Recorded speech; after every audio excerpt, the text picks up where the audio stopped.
Hello students, this is a lecture for second semester BE in the subject Material Chemistry, Unit 4, Engineering Materials, and the topic is Composite Materials, presented by Mrs. Aditi Tulankar from KDK College of Engineering, Nagpur.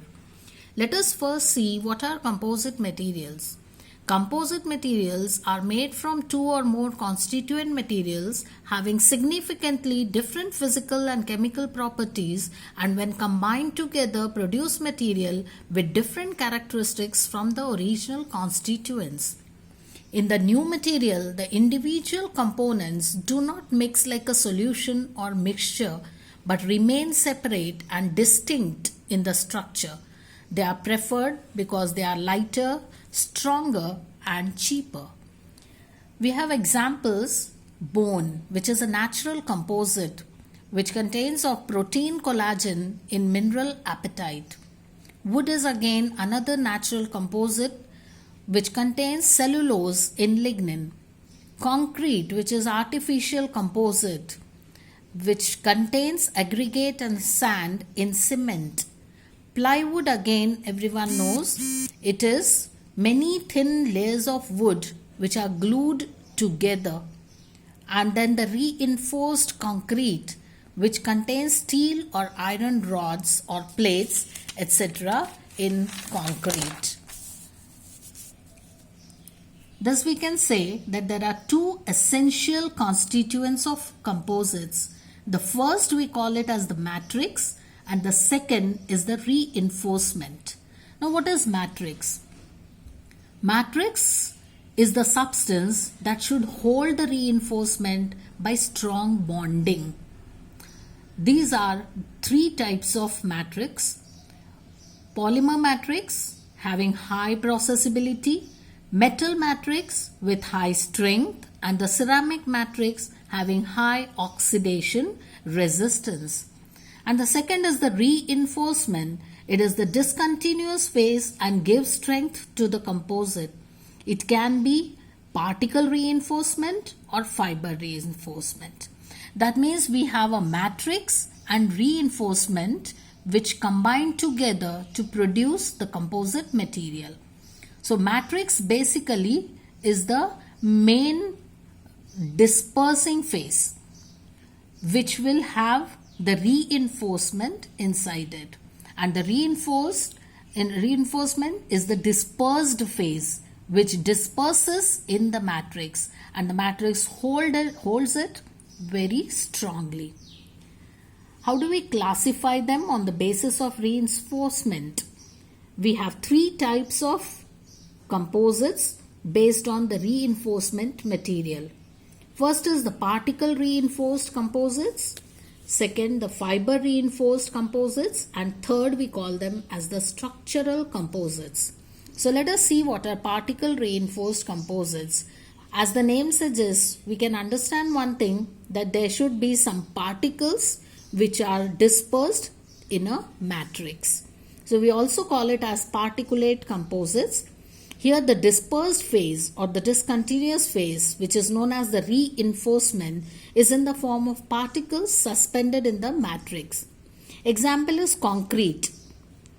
Concrete contains aggregates and sand which are suspended in the matrix of cement. The suspended particles are hard and strong, and the load is shared by the particle and the matrix together. The particle reinforced composites are again classified as large particle reinforced composite and small particle reinforced composites. Now, large particle reinforced composite means the particles which are reinforced inside the matrix, they are in the form of flakes, or the particle size is large. So due to the large size of the particles, the major load is carried by the particles or the reinforcement. Example, we have automobile tires which contain large sized carbon black particles in a matrix of polyisobutylene, that is the vulcanized rubber. Then small particle reinforced composites. So the particle size is very small. They are also known as dispersion strengthened composites. The particle size is nano size. So nano sized particles are added to the matrix, which makes the composite harder and stronger. The example is of thoria, that is thorium dioxide, dispersed in tungsten metal in the filament of a lamp. Second type is the fiber reinforced composites. The first was particle reinforced, so the reinforcement was in the form of small or big particles. Here we have the fiber reinforced, that is the reinforcement will be in the form of fibers. So here the dispersed or the discontinuous phase or the reinforcement is in the form of fibers. These fibers are very strong and sticky. They are further classified as the continuous fiber reinforced composites. That is, they contain the fibers which are long and strong. The fibers are very long and continuous. They do not break in the matrix and are layered parallel to each other as shown in the figure. The second type, they are the discontinuous fiber reinforced composites. So they contain short fibers which are discontinuous, and the fibers are aligned or they may be randomly oriented as shown in figures. So first figure shows the alignment of the short fibers, and the second figure shows that the fibers are randomly oriented. The third type, they are known as the structural composites. Here actually the properties of the composites, they depend on the structure of composites. These are again classified as the first laminar or layered composites. It consists of sheets or layers stacked and glued together. The number of layers increase the strength of the composite. For example, we have seen plywood, which has many thin layers of wood which are glued together. So depending on the number of so many thin sheets of wood glued together, the strength of the plywood would be known. The next is the sandwich composites. It consists of a core material which is sandwiched between two sheets which are known as the faces. It is low in strength and stiffness. The face material may be fiber reinforced plastic or plywood or steel or even aluminium alloy, and the core material may be of synthetic rubber or balsa wood. So here you can see the structure. At the center we have the core material, and below it and the above core material we have the face material. So we call it as the sandwich composite.